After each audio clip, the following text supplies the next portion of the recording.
അന്തരീക്ഷത്തിലെ ഗ്രഹങ്ങളല്ല, ഗ്രഹദേവതകളാണ് നമ്മളെ സ്വാധീനിക്കുന്നത്. ആ ഗ്രഹദേവതകൾ ചെയ്യുന്ന കർമ്മം എന്താണ്? നമ്മുടെ തന്നെ കർമ്മത്തിൻ്റെ ഫലം നമുക്ക് കൊണ്ടുതരുന്നു. നമ്മളൊരു കർമ്മം ചെയ്യുമ്പോൾ 2 ഫലമുണ്ട്. ഒന്ന് ദൃഷ്ടഫലം, പിന്നീട് അദൃഷ്ടഫലം. ദൃഷ്ടഫലം എന്ന് പറഞ്ഞാൽ നമുക്ക് അപ്പം കാണാൻ പറ്റുന്ന, നമുക്ക് പ്രത്യക്ഷത്തിൽ കാണാൻ പറ്റുന്ന ഫലം.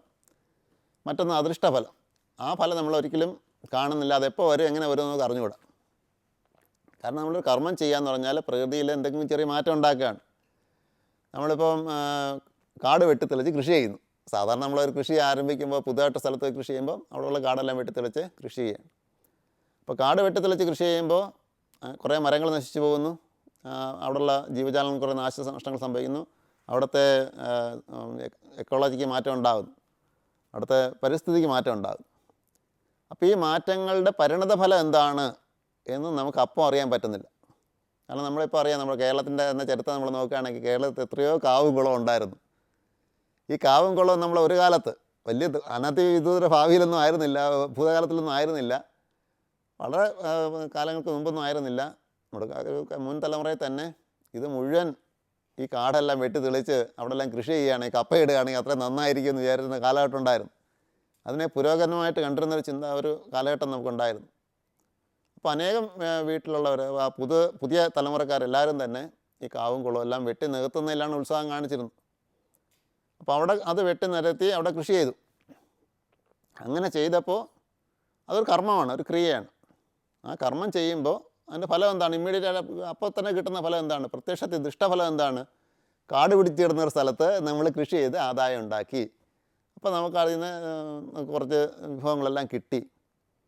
പക്ഷേ അതുകൊണ്ടുണ്ടായ നഷ്ടം എന്താണ്? അതിപ്പോഴാണ് നമുക്കറിയാൻ പറ്റുന്നത്.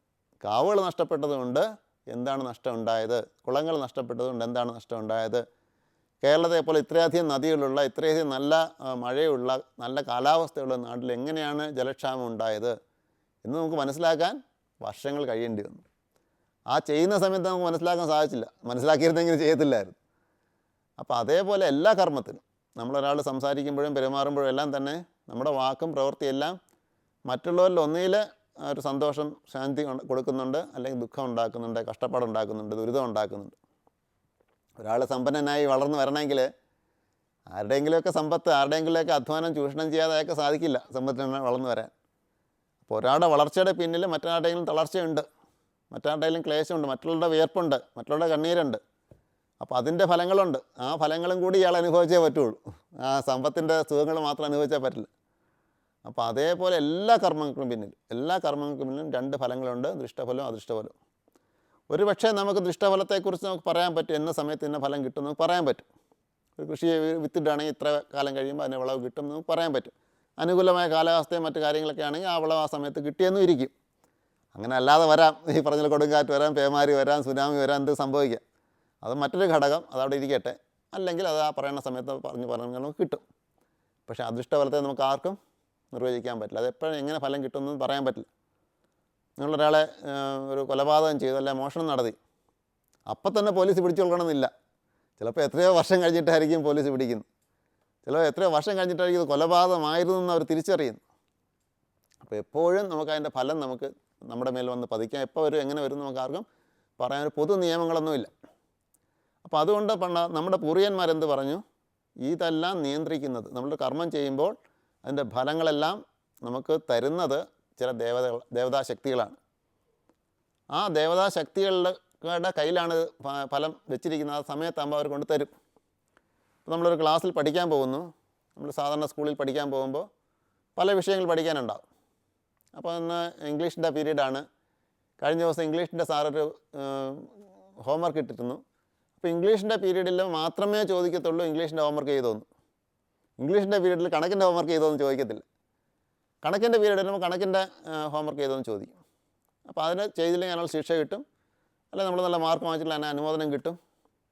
അപ്പോൾ ഓരോ ആ സബ്ജക്റ്റിൻ്റെ പീരീഡിൽ ആ അധ്യാപകൻ മാത്രമേ നമ്മുടെ ആ ചോദ്യം ഉണ്ടാകത്തുള്ളൂ. അപ്പോൾ അതേപോലെ നമ്മുടെ ജീവിതത്തിലും ഓരോ ഗ്രഹങ്ങളുടെയും ഗ്രഹദേവതകളുടെയും സ്വാധീന വേളയിലാണ് ആ ഗ്രഹദേവതയുടെ ഫലങ്ങൾ നമ്മുടെ ജീവിതത്തിൽ അനുഭവപ്പെടുന്നു. അപ്പോൾ ഇതാണ് നമ്മുടെ ഒരു കാഴ്ചപ്പാട്. അപ്പോൾ ഒന്ന് മനസ്സിലാക്കണം, ആദ്യം വീണ്ടും ഞാൻ ആവർത്തിച്ച് പറയുകയാണെങ്കിൽ ഗ്രഹങ്ങൾക്ക് നേരിട്ട് നമ്മുടെ ജീവിതത്തിൽ ഒരു സ്വാധീനം ചെലുത്താൻ പറ്റുന്ന ആരും ഇതുവരെ തെളിയിച്ചിട്ടില്ല. പക്ഷേ ഗ്രഹദേവതകളെക്കുറിച്ച് ആണ് നമ്മുടെ ശാസ്ത്രങ്ങളിൽ പറഞ്ഞിട്ടുള്ളത്. ഗ്രഹദേവതകൾക്ക് മനുഷ്യരൂപം പോലെ തന്നെ രൂപങ്ങളുണ്ട്, അതിന് വാഹനമുണ്ട്, ആയുധമുണ്ട്, മന്ത്രങ്ങളുണ്ട്. അപ്പോൾ മറ്റെല്ലാ ദേവതകൾക്കും ചെയ്യുന്ന പോലുള്ള പൂജകളും മറ്റു കാര്യങ്ങളും എല്ലാം ആ ദേവതകൾക്കും ചെയ്യാൻ സാധിക്കും. അപ്പോൾ ഇങ്ങനെ പൂജകളൊക്കെ ചെയ്യുന്നതുകൊണ്ടുള്ള ഫലം എന്താണ്? ഈ ദേവതകളെ പ്രസാദിപ്പിക്കുകയാണെങ്കിൽ ഈ ഫലം തരാതിരിക്കുമോ? തരാതിരിക്കത്തില്ല. പക്ഷേ അതിൻ്റെ കാഠിന്യം അവർക്ക് കുറയ്ക്കാൻ പറ്റും. അതിന് അമ്മ പറയുന്നത് കണ്ണി കൊള്ളാനുള്ള പുരിയത്ത് കൊണ്ടുപോകും എന്ന് പറയുന്ന പോലെ ആ കർമ്മഫലത്തിൻ്റെ കാഠിന്യം കുറയ്ക്കാൻ ഈ ദേവത ആരാധന കൊണ്ട്, ആരാധന ഒരു ക്രിയയാണ്. നിങ്ങളതിൽ വിശ്വസിച്ചാലും വിശ്വസിച്ചില്ലേ ഒരു കർമ്മത്തിന് എപ്പോഴും ഫലം കിട്ടിയേ പറ്റുള്ളൂ. അപ്പോൾ ആരാധന എന്ന് പറയുന്നത് വേണ്ട പോലെ ചെയ്യുകയാണെങ്കിൽ, കൃത്യമായിട്ട് രീതിയിൽ അത് ചെയ്യുകയാണെങ്കിൽ അതിന് കൃത്യമായ ഫലം കിട്ടിയേ പറ്റുള്ളൂ. അപ്പോൾ ആ കൃത്യമായ ഫലം എന്താണ്? നമുക്ക് കിട്ടാനുള്ള കർമ്മഫലങ്ങളുടെ ദോഷഫലങ്ങൾ കുറയ്ക്കുക, അനുകൂലമായ ഫലങ്ങൾ വർദ്ധിപ്പിക്കുക. അതാണ് എൻ്റെ ഫലം കിട്ടുന്നത്.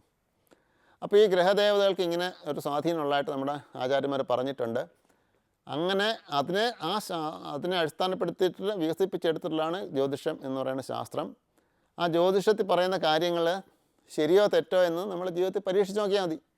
നമ്മൾ ശരിയായി നിങ്ങൾക്കൊരു ജ്യോതിഷനെ വിശ്വാസം ഉണ്ടെങ്കിൽ ആ ജ്യോതിഷി പറയുന്ന കാര്യങ്ങൾ നമ്മുടെ ജീവിതത്തിൽ എത്രത്തോളം ഫലിക്കുന്നു ഫലിക്കുന്നില്ല എന്ന് നമുക്ക് നേരിട്ട് നോക്കി മനസ്സിലാക്കാൻ പറ്റുന്ന കാര്യമാണ്, നേരിട്ട് അനുഭവിച്ച് മനസ്സിലാക്കാൻ പറ്റുന്ന കാര്യമാണ്. അപ്പോൾ ആ ജ്യോതിഷത്തെക്കുറിച്ച് ഇപ്പോൾ ഈ നവരാത്രി സന്ദർഭത്തിൽ പറയാൻ കാര്യം എന്താണ്? കാരണം ഇപ്പോൾ നമ്മുടെ ജ്യോതിഷ ശാസ്ത്രപ്രകാരം ഇപ്പം നമ്മുടെ ഇന്നത്തെ ഭാരതത്തിൻ്റെ അവസ്ഥയിൽ ചെറിയൊരു സമയം മാറ്റം വരുന്നുണ്ട്. അതിപ്പോൾ ഒരു സെപ്റ്റംബർ 18-ാം തീയതി തൊട്ട് തുടങ്ങിയിരിക്കുന്നൊരു മാറ്റമാണ്. അടുത്ത ഒരു ജനുവരി 18 വരെ നീണ്ടു നിൽക്കുന്നൊരു കാലഘട്ടം. അതിന് കാളസർപ്പയോഗം എന്ന് പറയും. ഈ കാളസർപ്പയോഗം എന്ന് പേര് കേട്ടാൽ കാളസർപ്പം എന്ന് കേട്ടാൽ തന്നെ ഭയങ്കര എന്തോ ഭീകര സംഭവമായിട്ട് തോന്നും. അങ്ങനെയല്ല. അത് കാളസർപ്പയോഗം എന്ന് പറഞ്ഞു കഴിഞ്ഞാൽ അന്തരീക്ഷത്തിലെ ഗ്രഹങ്ങളെ ചലനം നമ്മൾ ഭൂമിയിൽ നിന്ന് നോക്കുന്ന രീതിയിലാണ് ജ്യോതിഷത്തിൽ ചിത്രീകരിക്കുന്നത്. അത് തെറ്റേ ശരിയെന്ന് നമുക്ക് പറയാൻ പാടില്ല. കാരണം നമ്മൾ പറയുന്നത് എന്താ, സ്കൂളിൽ പഠിക്കുന്നത് എന്താണ്? സൂര്യനാണ് എല്ലാ ഗ്രഹങ്ങളുടെയും കേന്ദ്ര ബിന്ദു, സൂര്യനെ ചുറ്റി എല്ലാ ഗ്രഹങ്ങളും പ്രദക്ഷിണം ചെയ്യുന്നു എന്നാണ് പഠിക്കുന്നത്. ഈ വിവരം നമ്മുടെ പൂർവ്വ ആചാര്യന്മാർക്ക് ഉണ്ടായിരുന്നു. ഭൂമി ഉൾപ്പെടെ എല്ലാ ഗ്രഹങ്ങളും സൂര്യനെ ചുറ്റുന്നു എന്നുള്ള അറിവ് നമ്മുടെ പൂർവ്വ ആചാര്യന്മാർക്ക്, ജ്യോതിഷ പണ്ഡിതന്മാർക്കുണ്ടായിരുന്നു. പക്ഷേ എന്തുകൊണ്ടാണ് അവർ ഭൂമിയെ കേന്ദ്രീകരിച്ച് കണക്ക് കൂട്ടിയെന്ന് വെച്ചാൽ, ഭൂമിയിൽ നിന്നുകൊണ്ടാണ് നമ്മളിത് കാണുന്നത്, നക്ഷത്രങ്ങളുടെ ഗതിയും സൂര്യൻ്റെ ഗതിയെല്ലാം കാണുന്നത്. അതുകൊണ്ട് നമ്മൾ ഇന്നത്തെ ശാസ്ത്രം പഠിക്കുന്നുണ്ടല്ലോ, ആപേക്ഷികതാ സിദ്ധാന്തം അനുസരിച്ചിട്ട് ഭൂമിയിൽ നിന്നുകൊണ്ട് സൂര്യൻ്റെ ഗതി നോക്കിയാലും സൂര്യനിൽ നിന്നുകൊണ്ട് ഭൂമിയുടെ ഗതി നോക്കിയാലും രണ്ടും ആപേക്ഷികമായിട്ട് ഒരേ റിസൾട്ട് തന്നെയാണ് നമുക്ക് തരുന്നത്, ഒരേ ഫലം തന്നെയാണ് നമുക്ക് തരുന്നത്.